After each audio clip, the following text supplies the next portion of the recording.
강원 도민일보 6일자 기사입니다.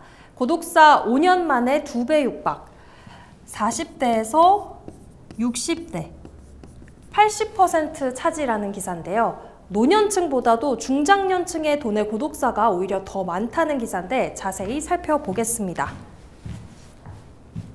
지난 2일 춘천의 한 아파트에서 50대 남성 A씨가 숨진 채 발견됐습니다.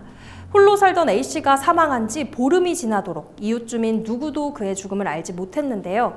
A씨가 한동안 모습을 보이지 않는다는 아파트 관리소장의 신고를 받고 경찰이 출동한 후에야 그의 사망이 확인된 겁니다. 강원도의 고독사 사례는 최근 들어 급격하게 증가하고 있습니다. 보건복지부가 발표한 조사 결과에 따르면요. 지난 2021년 도내에서 고독사로 사망한 사람은 110명으로 5년 전인 2017년보다 2배 가까이 증가했습니다. 고독사 연평균 증가율은 13.2%로 제주, 대전에 이어 세 번째로 높았습니다. 그런데 주목할 것은 지난 2021년 기준 고독사로 명을 달리한 도내 40대에서 60대가 88명으로 전체의 80%에 달했습니다. 노년층보다도 중장년층의 고독사가 더 많은 겁니다. 사회복지 전문가들은 노년층 고독사가 사회 문제로 대두되면서 중장년층에 대한 관심은 상대적으로 적어지고 있다며 사회적 관계망을 유지할 수 있도록 하는 등 지원책을 마련해야 한다고 말했습니다. 다음 기사는 강원일보의 전기 가스 난방비, 연료물가 1년 새 30% 이상 상승이라는 기사입니다. 최근 급격하게 오른 난방비에 놀라신 분들 많으시죠? 수치로도 증명이 되고 있습니다. 자세히 한번 보시겠습니다.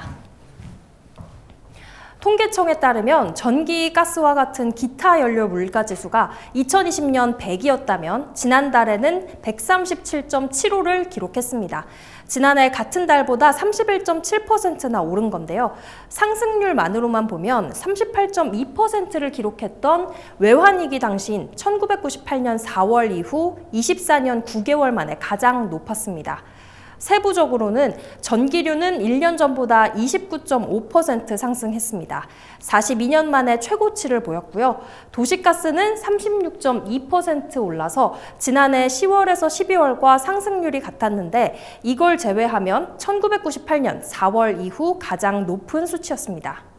특히 지역 난방비 상승률은요, 지난해 10월에서 12월과 같은 34.0%로 통계 작성이 시작된 2005년 이후 최고치를 나타냈습니다.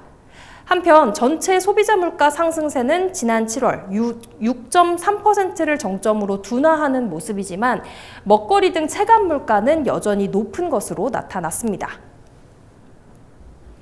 다음 기사는 강원 도민일보의 당분간 평년보다 높은 기온, 한파 빈자리, 미세먼지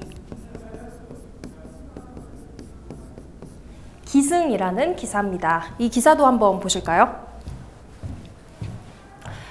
6일 강원도 전역이 평년보다 높은 기온을 보이면서 따뜻한 가운데 미세먼지가 기승을 부리겠습니다. 평창, 철원, 화천, 홍천, 양구, 인제 등 도내 곳곳에 내려져 있던 한파주의보가 5일 해제된 상황인데요. 강원 기상청은 당분간 도 전역의 기온이 평년보다 높게 나타나면서 따뜻하겠다고 예보했습니다. 그러면서 낮 동안에는 미세먼지에 의한 연무가 끼는 등 강원 영서를 중심으로 미세먼지가 기승을 부릴 것으로 전망했습니다. 기상청은 갑자기 기온이 오르면서 낮 동안 강이나 호수 등의 얼음이 녹아 깨질 수도 있으니 안전사고에 각별히 주의할 것을 당부했습니다. 지금까지 신문브리핑이었습니다.